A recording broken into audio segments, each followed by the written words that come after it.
UFO whistleblower David Grush has just completed his first on-air interview with BBC Radio alongside his attorney Chuck McCullough in the wake of his congressional testimony last week, where he alleged the US government is in possession of multiple spacecraft of non-human origin. There are some interesting small details in this interview that I'll touch on the other side.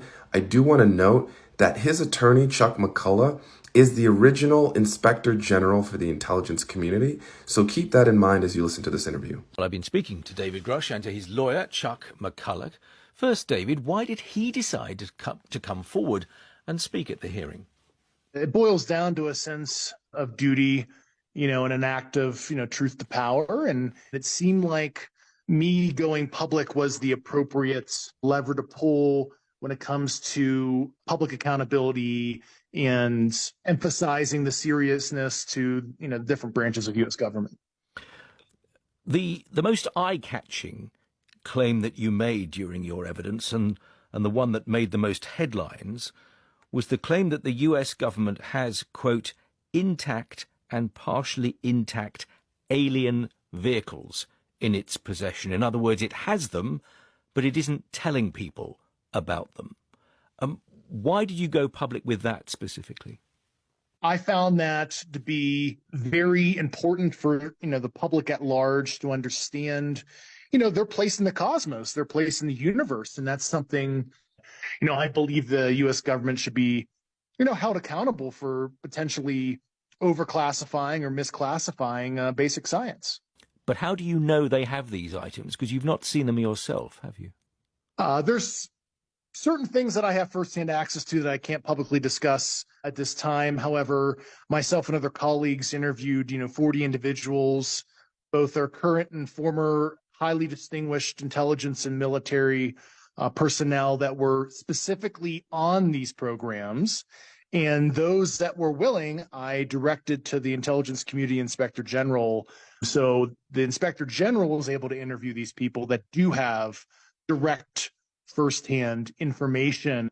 Right. So they have that information directly. Have they actually seen these vehicles? The individuals I interviewed that I directed to the Inspector General, yes, they have the firsthand experiences, yes. Right. Which is an extraordinary claim, as you would readily acknowledge. Why, if it's true, has the government not acknowledged it?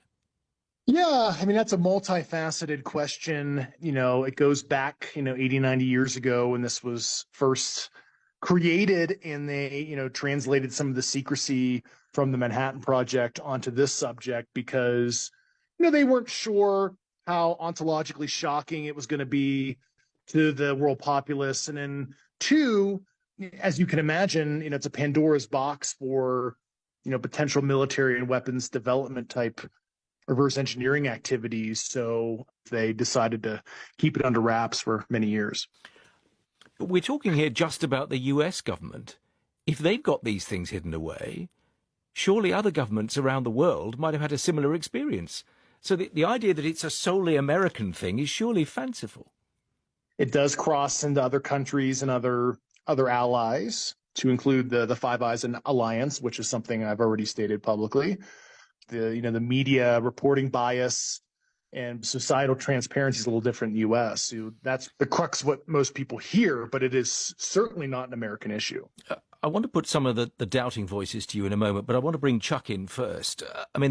Chuck, as a lawyer working alongside David, what are the legal implications of what he is saying and what the government is denying?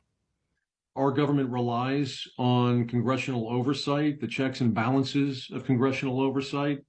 David's allegation at its base is essentially that Congress does not have access to the information it needs to properly oversee things going on in the executive branch. That was his main concern. So he's briefed both of the intel committees, and he's had a 2-hour hearing, 2 hours of testimony last week. David, can I go back to you with some of the responses that have been aired to what you said? The head of the Pentagon's office in this area, Sean Kirkpatrick, issued a statement last week, you'll be aware of it, calling your testimony insulting and saying that you were never a representative to his unit. Dr. Kirkpatrick oversaw our activities and what we were doing and the money we were spending. I never said I was a part of the core team, so I believe it was just lost in translation or misconstrued. David Grush and Chuck McCullough. So there are a couple of interesting notes I just quickly want to point out. If you've been following my channel, some of this won't be new information, but the first point of order is this pushback around firsthand versus secondhand.